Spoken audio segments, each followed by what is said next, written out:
Tommy Kroll grew up in Encinitas, California, surfing waves like Cardiff Reef, where he slid alongside legends like Joel Tudor.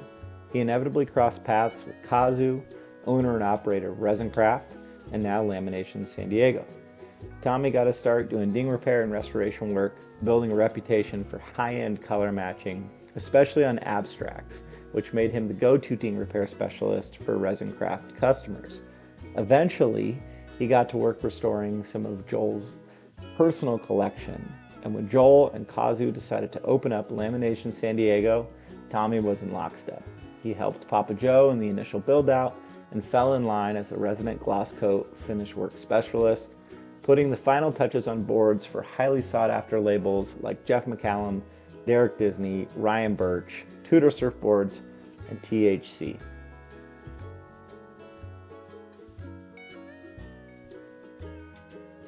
Yeah, so my name's Tommy Kroll. Work here at LSD for the last couple of years. Tools that I use the most often day in and day out are my little sanding blocks. Some of them are from the automotive industry, but I've kind of modified them myself to kind of suit the needs of building surfboards. And one of our vendors actually came by and had some of these automotive sanding blocks. And I took a look at them and figured I could maybe modify them. They were a little too firm, so I really, as soon as I found the right type of foam, I was like, okay, this is perfect. I can use this day in and day out. Durablock is a company that makes sanding blocks for working on cars, doing body work and stuff like that. But you know, I've cut them into smaller pieces and chunks just to work better when you're in tight quarters, working in between fins and working on really tight edges and stuff like that. So I've cut them into smaller sizes that are a little bit easier, and you know, added this little bit softer foam underneath, and you essentially just wrap them in small offcuts of sandpaper. This softer foam is actually from a good friend of mine, Alex Lopez, brought down some Rainbow Sandals foam. So the soft, squishy insoles from the Rainbow Sandals is perfect for working on surfboards. I'll first machine sand the board with a Makita sander and a soft pad on the flats, the top and the deck and the bottom. And then these tools are essentially for blocking in the edge and getting rid of the tape seam from the gloss coat, similar to like a hot coat edge and seam that you would have. With a gloss coat, you're working with a little bit closer, thinner margins. It's a really thin coat of resin. So I'm essentially taking the sander, his interpretation of the shape and how he's sanded, you know, the excess resin of the hot coat.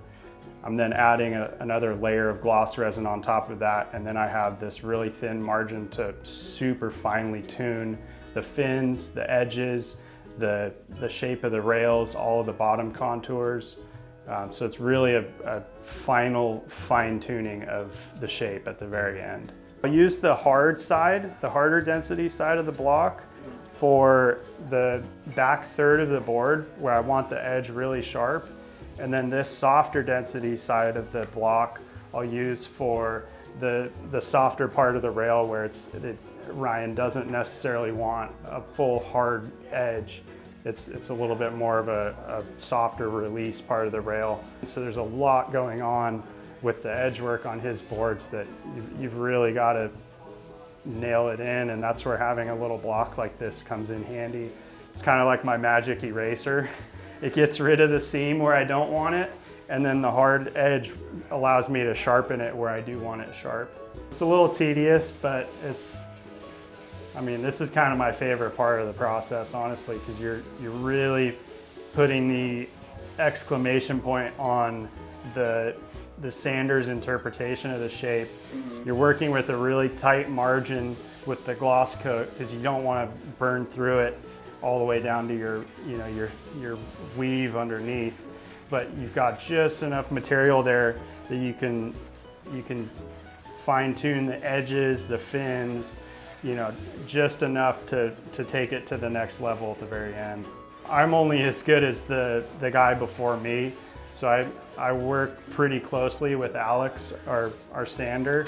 We work side by side we share a wall, and we're constantly talking to each other about stuff we're trying differently for edges depending on the who the board is for, the conditions it might be for. If a board's going to pipe, we'll do some different stuff with the edge work and the rails. If it's for California waves, we can get away with doing a little more edge. But that's where having a really close relationship with the sander is critical for me. McCallum's rails are completely different than Ryan Birch's rails are really unique as well. So there's a lot going on. You have to be ready to make changes on the fly when you're working with a bunch of different labels. You're interpreting the rail shape and the edge work of each of these shapers and kind of fine-tuning it to keep the shapers happy. These are all completely handmade, start to finish. There's multiple different people involved in the production, so occasionally there's a chance for something to either go wrong or needs to be corrected or fixed. So that's part of the job as well, is knowing how to fix your mistakes.